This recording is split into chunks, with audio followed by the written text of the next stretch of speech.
Hey, today I've got a beginner bass guitar guide for you. I'm going to show you how to choose your very first bass guitar and what to look out for. See you inside the video.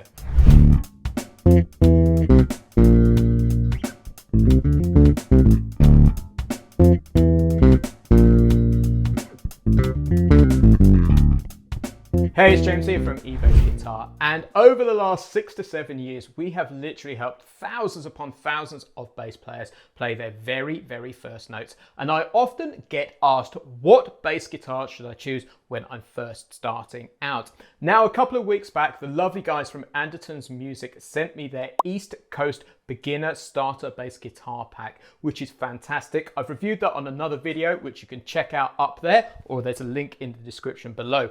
But reviewing this video made me realize that there are 5 core pieces of equipment that a beginner bass guitar player needs to get right, and 2 bonus ones which are really nice to have. So I'm going to take you through those in this video and show you what to look out for.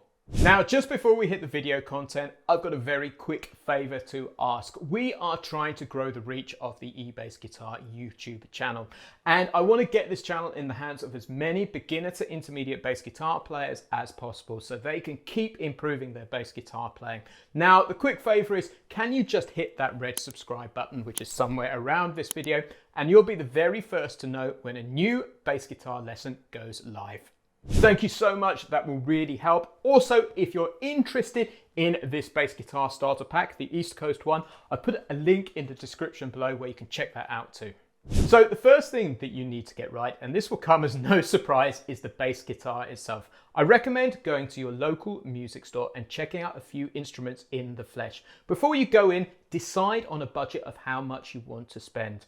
Bass guitar packs like the one you're going to see today start at around about $270 to get everything you need, but if you want to spend more, that's absolutely okay.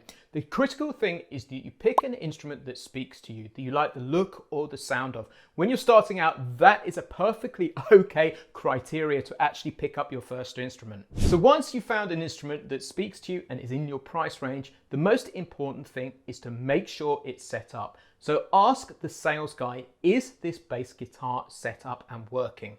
So what you are looking for is 2 things. The first one is that you can just simply press the bass guitar strings down easily. It shouldn't take a lot of pressure to push them onto the fretboard. The second thing is to go through and just check that every single note works. Just go through like this. And then do that across all of the strings,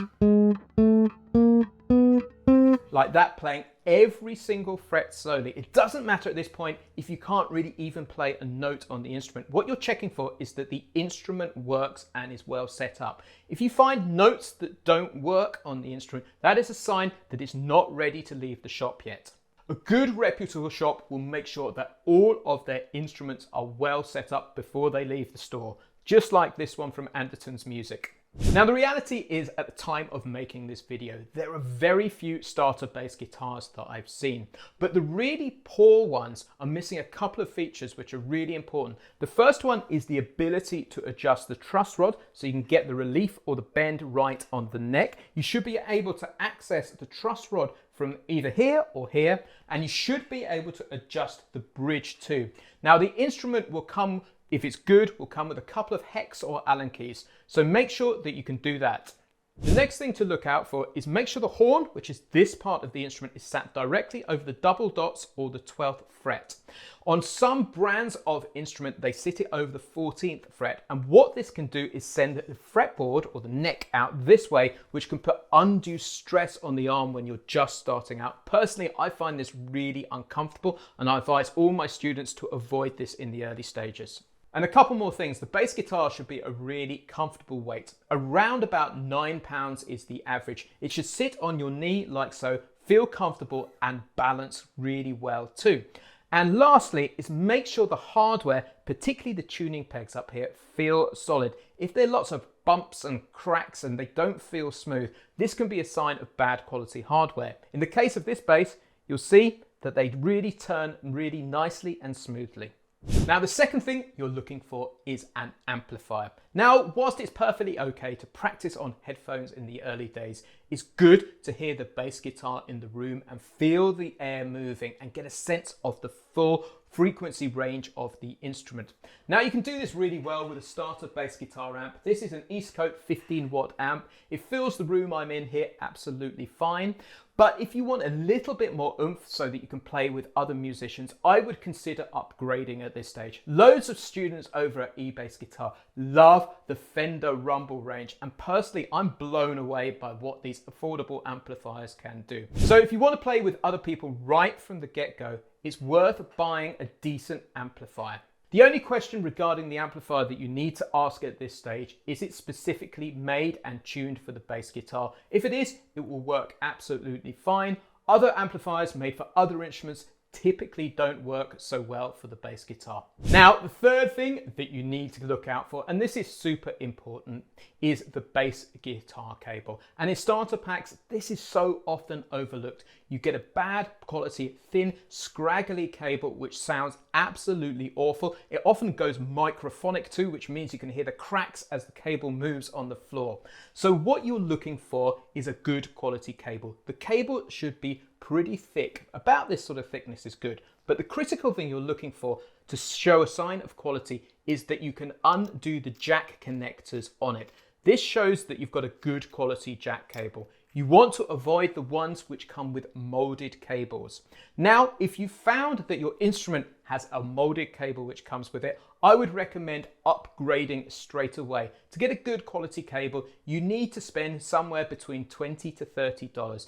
And if you buy one and look after it, it will genuinely last you a lot longer than a molded cable, which will typically break within a matter of weeks or months. Now, the fourth thing you need to get right is your bass guitar strap. Now, this is a typical strap that comes with a beginner starter pack. Now, this canvasy type strap is perfectly fine. It does the job. But what I discover over at eBassGuitar is we have a lot of guys who are retired which learn the bass guitar with us, which have often accumulated back problems over the years. So what I recommend is upgrading to a more padded strap like this one. It's worth spending money on it because it can avoid injuries. Now, a brand of straps that I really like is called Neotech. They make these padded straps which will go wide across your shoulder to disperse the weight. But also on this particular strap, it's got this little elasticated bounce here, which just makes the bass a little bit less rigid when it's sitting on your body. If you spend $30 to $50 on a strap, you know that you're in safe hands. Now, the fifth and final thing that you need to get right is to buy an electronic tuner. And thankfully, as part of this starter bass guitar pack from Eastcoast, it comes with one of these beautiful clip-on tuners. Now, in the early days of having this, I remember getting some flack from guys online that they couldn't take a bass player seriously who had a clip-on tuner. Now, I've seen hundreds of pro players using these clip-on tuners, and I can personally attest they are super accurate. So I'm absolutely thrilled starter packs are including these now.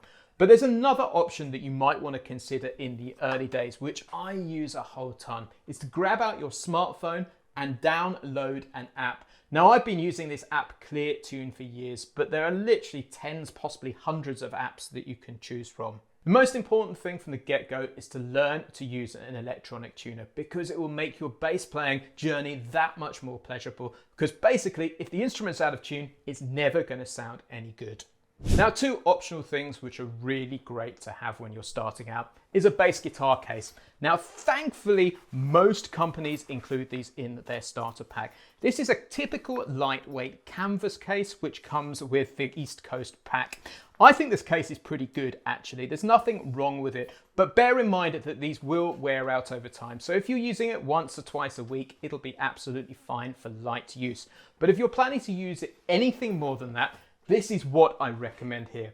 Here is my mono gig bag. Now, these are quite a bit more money, but I kid you not, I've had this one gig bag for about 12 to 13 years. And with those older canvasy cases, or more inexpensive canvasy cases, should I say, I was literally going through one a year. So I've easily made my money back by using these cases here. Now, the seventh and final thing that you may wish to consider, and this is completely optional, and the great news again is this does come in the Eastcoast starter kit, is a guitar stand like so. These do make life a lot easier because you can literally just chuck the bass guitar down like that and it's absolutely fine. But again, it's optional. I have found over the years, out of slight laziness, that a good corner in a room can be just as good as well. So that's it for today's video. I hope you found it insightful and it helps you make some choices towards buying your first bass guitar. If you want to check out the Eastcoast bass guitar pack that I've been talking about in this video, there is a link in the description below this video. Also, if you've got any further recommendations on starter bass guitars that you've had a great experience with, please do let us know in the comments below. Also, if you need any help with your bass guitar playing and want to get going as quickly as possible, head over to eBassGuitar.com and check out the Bass Lab Plus. That's a full step-by-step program designed especially for beginner to intermediate bass guitar players. Again, there's a link in the description below. Cheers, I've been James from eBassGuitar.com. I'll catch you next time.